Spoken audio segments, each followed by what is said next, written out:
I want to continue on the topic of loneliness or isolation. Exodus 13 verses 17 to 18. I'm just going to read the second sentence of verse 17. For God said, if they face war, they might change their minds and return to Egypt.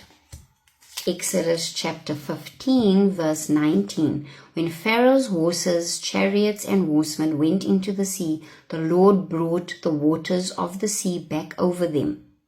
But the Israelites walked through the sea on dry ground. In simple terms, when God takes you out of your Egypt, He's going to destroy it so that you don't return. Because so often we go back. We go back to the very thing that hurts us because, oh, he's cute. Said everyone. I almost said no one ever, but that's a lie. Everyone said that. I'm going to go back because he's cute, or because I'm going to go back because he's hot, or because whatever the case is. Or for the men, I'm going back because she's the only one I've ever loved. What we don't realize is that when it's not meant for you and it's keeping you in captivity, God is going to take you out of it and then He's going to destroy it so that you don't go back. Ever.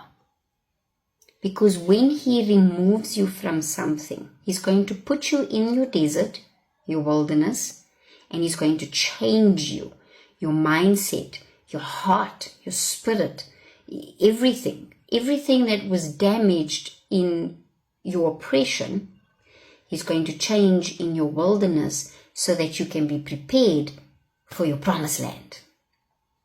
Because imagine we go into from one bad relationship, we don't spend time in the wilderness, and we go into another relationship, and that turns bad. So you think to yourself, that's the promised land. That's the one. He looks so much better than the other one. But because you didn't spend time in your wilderness healing with the love of God, the compassion, the grace, the mercy, the kindness, you don't spend that time in your wilderness. Now you move on to the next relationship. You assume it's your promised land, but it's actually not.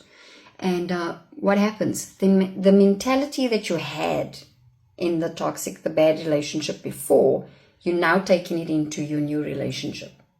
And then you want to say, woe is me and God doesn't love me and why is this happening to me? God's got nothing to do with it. I'm sorry. I think it's time that we start taking ownership and accountability for the things that we do. He's not going to take us this way, because if we go this way, we're going to face war and we're going to go back to our Egypt. So He's going to take us this way, which is longer, and around the desert to get to the Red Sea, because you need to cross over. And when you cross over, you're crossing over with Him. Your enemies will be destroyed. That relationship, that bad company that you worked for, He's going to destroy it. He's going to burn those bridges. You can't go back. That's what He's going to do. And when you do try to go back, what happens? It will fail within 24 hours. Or for some of us, 5 days. Maybe some of us, it's longer than others. Point is, it's going to fail. Because it's not supposed to be there for you. It's somebody else's problem. Let's look at it like that. You need to spend time in your wilderness before you can get to your promised land, so that you don't mess it up. I'll see you tomorrow.